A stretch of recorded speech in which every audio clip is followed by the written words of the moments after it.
کہ یہ بچہ کون ہے، تو اس کی بیوی تھی، کیونکہ انسان اپنی بیوی کی، جو مرد ہیں اپنی بیوی کی بات مانتے ہیں،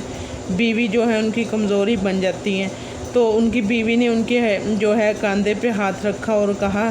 کہ اے فرعون، یہ جو بچہ ہے یہ ہمارا آسرا بن سکتا ہے، مطلب کہ کیونکہ فرعون تھا جو وہ اس کے ہاں اولاد نہیں تھی، تو کیونکہ جو بے اولاد ہوتا ہے اس کو تو ویسے ہی ہر بچہ جو ہے وہ بہت پیارا لگتا ہے، تو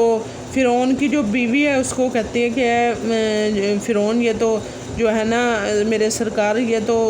ہمارا بیٹا بن جائے گا اور ہمیں بڑھاپے میں ہمارا آسرا بنے گا۔ تو فرعون جو ہے وہ اپنی بیوی کی باتوں میں آ جاتا ہے، اور وہ اس کی جو ہے فرعون کی بیوی وہ اپنے بچے کو مطلب کہ اندر لے جاتی ہے، وہ اس کو دودھ پلانے کی کوشش کرتی ہے، بار بار جو ہیں دائیاں وغیرہ آتی ہیں وہ دودھ پلانے کی کوشش کرتی ہے، تو وہ کسی دائی کا دودھ جو ہے نہیں پکڑتے حضرت موسیٰ علیہ السلام۔ تو اسی طرح ایک آتی ہے، دو آتی ہے، تین، ایسے ہی آتی ہے، اور جب حضرت موسیٰ علیہ السلام کی والدہ نے حضرت موسیٰ علیہ السلام کو پانی میں چھوڑتی ہیں، تو ان کی بہن یعنی کہ حضرت موسیٰ علیہ السلام کی بہن کی ڈیوٹی لگا دیتی ہیں، ماں کہ دیکھیں یہ دیکھو تم یہ صندوق کہاں کہاں جاتا ہے، تو ایسے چپکے چپکے حضرت موسیٰ علیہ السلام کی بہن ہیں جو وہ صندوق کے ساتھ ساتھ ایسے آتی ہیں، تو وہ یعنی کہ محل کے اندر سے دریا گزر رہا ہوتا ہے، تو حضرت جو ہے موسیٰ علیہ السلام کی بہن دائیاں آپس میں باتیں کرتی ہوتی ہیں کہ نا اس طرح ہمارے محل میں ایک خوبصورت بچہ آیا ہے، وہ بچہ ایسا ہے، وہ ایسا ہے، وہ کسی کا دودھ نہیں پکڑتا، وہ تو نرالا ہے، وہ ایسا ہے، اور ان کی بہن جو ہیں وہ چپکے سے ان کو کہہ دیتی ہیں، مطلب کہ ان کو جو وہاں بیٹھی ہوتی ہیں وہ باتیں کر رہی ہوتی ہیں، تو حضرت موسیٰ علیہ السلام کی جو بہن ہے وہ کہتی ہیں کہ مجھے ایک دائی کا پتہ ہے، اس کا دودھ بہت زیادہ صاف ستھرا ہے اور اس کو ہر بچہ جو ہے قبول کر لیتا ہے، تو آؤ چلیں اس دائی کو آپ لے آئیں اور اس بچے کو دودھ پلا دیں۔ تو جو ہے نا موسیٰ علیہ السلام کی بہن وہ ان کو اپنی والدہ کا پتہ بتا دیتی ہیں، مطلب کہ وہ اب ان کی والدہ ہی ہوتی ہیں، تو پھر حضرت موسیٰ علیہ السلام، کیونکہ اللہ پاک آگے ہم انشاءاللہ پڑھیں گے، اللہ پاک نے ان کی ماں سے وعدہ کیا تھا کہ انشاءاللہ میں تمہارا بیٹا تمہیں کو لٹا دوں گا، تو حضرت موسیٰ علیہ السلام کی جو ہیں والدہ محترمہ وہ آتی ہیں، اور تو حضرت موسیٰ علیہ السلام پھر ان کی والدہ آتی ہیں، تو حضرت موسیٰ علیہ السلام جو ہے اپنی والدہ کا دودھ پکڑ لیتے ہیں اور دودھ پی لیتے ہیں، تو پھر جب دودھ حضرت موسیٰ علیہ السلام پینے لگ جاتے ہیں تو پھر ان کی والدہ کا جو ہے وہ وظیفہ بھی ادھر لگ جاتا ہے، مطلب کہ وہ دودھ پلائی کا وہاں سے معاوضہ بھی لیتی ہیں اور ان کو ان کا بیٹا بھی واپس مل جاتا ہے۔ تو یہ پھر ہم آگے پڑھتے ہیں کہ اللہ پاک نے حضرت بنی اسرائیل ہیں ان کو کیا یاد دلوایا ہے۔ یا بنی اسرائیل اذکروا، اے بنی اسرائیل تم یاد کرو، نعمتی اللاتی، میری نعمت جو انعمت میں نے انعام کی، علیکم تم پر، اور انی یقیناً میں نے فضلتکم تمہیں فضیلت دی، علی العالمین تمام جہانوں پر، کیونکہ میں نے آگے آپ کو فرمایا کہ جو ہے بنی اسرائیل اس لڑی میں اللہ پاک نے بہت زیادہ جو ہے انبیاء کرام پیدا ہوئے، ایک تو ان پر یہ نعمت ہو گئی، دوسری نعمت یہ کہ اللہ پاک نے ان کو جو ہے وہ ان کو فرعون سے نجات دی تھی، اور ان کو ایک نعمت یہ بھی دی تھی کہ جو جب یہ وادی تیہ میں گئے تو ان کو بہت زیادہ سری جو ہیں اللہ پاک نے اپنی فضیلتیں دی، اور یہاں فضیلت یہ مراد ہے کہ مطلب کہ ان کو سارے جو ہیں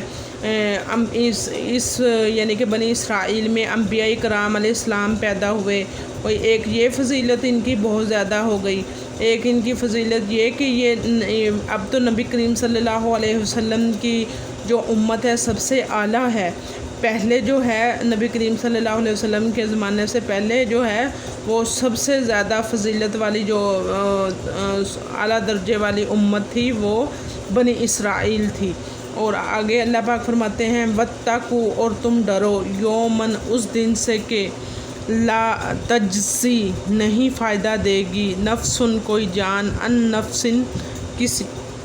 جان کو، شیئا، اور کچھ بھی، اور لا یقبل، اور نہ قبول کیا جائے گا، منہا، اس سے، شفاعت، کوئی سفارش، اور لا یؤخذ، اور نہ لیا جائے گا، منہا، اس سے، عدل، کوئی بدلہ، اور لا، نہ، ہم، وہ، ینصرون، مدد کیے جائیں گے۔ اللہ پاک فرما رہے ہیں یعنی کہ تم ڈرو اس دن سے، یعنی قیامت کے دن سے، نہیں فائدہ دے گی کوئی جان کسی جان کو، مطلب کہ اس دن جو ہے کوئی کسی کو جو ہے فائدہ نہیں دے گا، چاہے کوئی بیٹا ہے وہ اپنے والدین کو کوئی فائدہ نہیں دے گا، چاہے کوئی ماں ہے وہ اپنے اولاد کو کوئی فائدہ نہیں دے گی، کوئی اس دن جو ہے کسی کو نہیں بچائے گا، اور نہ اس دن قبول کی جائے گی، یعنی کہ جو ہم دنیا میں کوئی چیز یعنی کہ رشوت یا کوئی سفارش کر کے اپنا کام کروا لیتے ہیں، ادھر یہ جو سلسلہ ہے یہ بھی نہیں ہے، اور نہ لیا جائے گا اس میں سے کوئی بدلہ، اور نہ وہ مدد کیے جائیں گے۔ مطلب کہ یہ کہ پورا جس نے جو گناہ کیا ہوگا تو اس کو اس کے گناہ کی سزا مل جائے گی، اور جس نے دنیا میں نیکی کی ہوگی تو اس کو اس کا اجر مل جائے گا۔ اور آگے اللہ پاک فرما رہے ہیں وَإِذْ، اور جب نجیناکم، ہم نے تمہیں نجات دی، من آل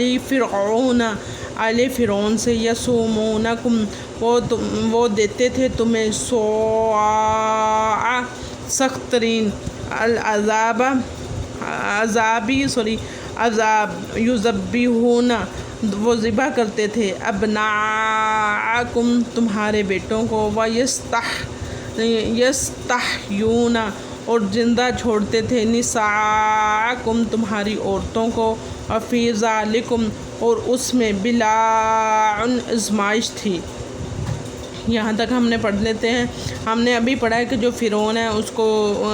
کسی جو ہے راہب نے کہہ دیا تھا کہ بنی اسرائیل کی یعنی کہ اے فرعون تیری حکومت جو ہے وہ بنی اسرائیل میں ایک لڑکا پیدا ہوگا، اس کے ہاتھ پہ چلی جائے گی۔ تو جو فرعون ہے اس نے کیا کرنا شروع کر دیا، بیٹوں کو جو ہے قتل کرنا شروع کر دیا، اور بیٹیوں کو زندہ چھوڑنا شروع کر دیا، کیونکہ وہ بیٹیوں کو اپنی نگرانیاں بنا لیتے تھے اور اپنے جو ہے کام کرواتے تھے لڑکیوں سے۔ اور آگے اللہ پاک نے فرمایا کہ اس میں آزمائش تھی، من ربکم عظیم، تمہارے رب کی طرف سے بڑی۔ یہ تھوڑی آزمائش ہے کہ انسان کے سامنے، ایک ماں کے سامنے اس کا بچہ یعنی کہ لڑکے کو قتل کر دیا جائے، کیونکہ جو لڑکے ہیں آپ کو پتہ ہے ہر زمانے میں جو ہے لڑکے کو زیادہ اہمیت دی گئی ہے، مطلب کہ یہ کہ لڑکے کی لوگ خوشیاں مناتے ہیں۔ آج کے دور میں بھی جہاں لڑکے پیدا ہوتے ہیں وہاں کیا ہے، خوشیاں منائی جاتی ہیں، اور اس دور میں یہ ایسا کرتے تھے کہ لڑکوں کو جو ہے ذبح کر دیتے تھے اور لڑکیوں کو زندہ رکھتے تھے۔ اللہ پاک نے فرمایا تھا یہ تو اتنی بڑی آزمائش تھی، یہ واقعی ہی آزمائش تھی ان کے والدینوں کے لیے۔ آگے اللہ پاک نے فرمایا وَإِذْ، اور جب فرقنا، ہم نے پھاڑا، بِكُمُ الْبَحْرَ، تمہاری وجہ سے سمندر کو، فَأَنْجَيْنَاكُمْ، پھر ہم نے تمہیں نجات دی، اور اغرقنا، ہم نے غرق کر دیا، آل فرعون کو، وَأَنْتُمْ، اور تم، تنظرون، تم دیکھ رہے تھے۔ یہ اس ٹائم کی بات ہے، مطلب کہ جب فرعون جو ہے اس کا قافلہ، اور فرعون حضرت موسیٰ علیہ السلام کے پیچھے لگ گئے، کیونکہ حضرت موسیٰ علیہ السلام اپنی بنی اسرائیل، اپنی قوم کو لے کر جو ہے وہاں سے بھاگ گئے تھے۔ تو جب حضرت موسیٰ علیہ السلام گئے تو پیچھے جو ہے فرعون کا لشکر بھی آ گیا۔ تو حضرت موسیٰ علیہ السلام جب ایک دریا سے گزرنے لگے تو اللہ پاک نے حضرت موسیٰ علیہ السلام سے فرمایا کہ تم یہ جو ہے لاٹھی یہ دریا میں مارو اور یہ دریا جو ہے وہ ایک خشک جگہ بن جائے گی جو اس کے اوپر سے گزر جانا۔ تو حضرت موسیٰ علیہ السلام نے اپنی جو لاٹھی، اپنا عصا جو ہے وہ دریا پر مارا اور وہ ایک خشک اس کی جو لہریں ہیں، موجیں ہیں، وہ ایک طرف کھڑی ہو گئی اور راستہ بن گیا۔ تو حضرت موسیٰ علیہ السلام وہاں سے گزر گئے اور فرعون جو ہے وہ بھی وہاں سے گزرنے لگا، کیونکہ حضرت موسیٰ علیہ السلام کی قوم تو عین گزر گئی، باہر نکل گئی، اور فرعون کا جو قافلہ تھا وہ درمیان میں تھا۔ تو اللہ پاک نے وہ دو دریا جو پھٹے ہوئے تھے ان دونوں کو ملا دیا۔ تو پھر کیا ہوا کہ فرعون اس کے اندر غرق ہو گیا، اس کے اندر مر گیا۔ تو پھر انشاءاللہ جو ہے آگے ہم جو حضرت موسیٰ علیہ السلام کا واقعہ ہے وہ انشاءاللہ ہم کل کو پڑھیں گے آگے۔ اور